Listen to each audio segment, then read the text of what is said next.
As the saying goes, if at first you don't succeed, then try, and try again.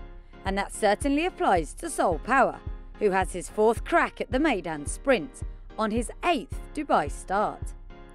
The fact that he hasn't won over here is more down to luck, or lack of it, than anything else. He has never been beaten more than 6 lengths at Meydan, and that came on his very first attempt back in 2011, when he arrived in the Alcos sprint without a prep run. Since then, trainer Ed Lynham has done things a little differently, and Soul Power's Dubai campaign has used a 2-part strategy. I think bringing him over at that time of his career, he could possibly do it now, but I think at that time of his career, he was too fresh. He ran very free, and he was done with it halfway. But it's taken me a long time to get the hang of him. He's not straightforward, but he's very good when he's good. He loves it out here. It's a good break for him. It freshens him up for the season. Unfortunately, he hasn't been able to win out here yet. He's been second 3 times, I think. This is his 5th World Cup. He's coming over for now. Let's hope we get it right this year. Owned by the enthusiastic Power family, Soul Power's 2014 campaign bears some reflection.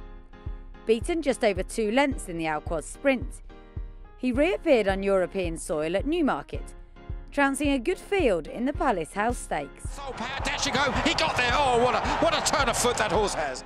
It was at Royal Ascot that this tiny but tough gelding really shone, however. Ridden by Richard Hughes, he produced his trademark late burst to win the King's Stand Stakes for the 2nd year in a row.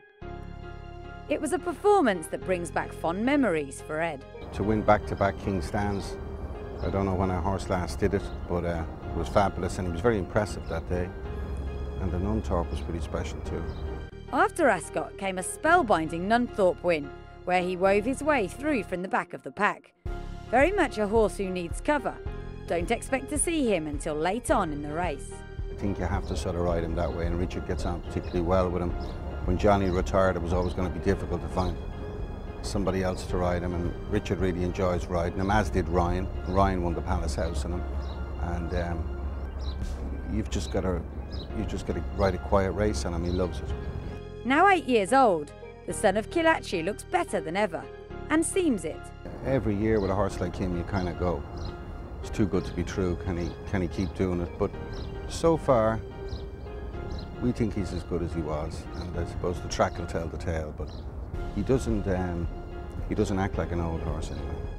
Voted Ireland's Horse of the Year for 2014, Soul Power has a huge following both in his home country and worldwide. To Ed, though, it runs a little deeper than that. He's my best friend, I suppose.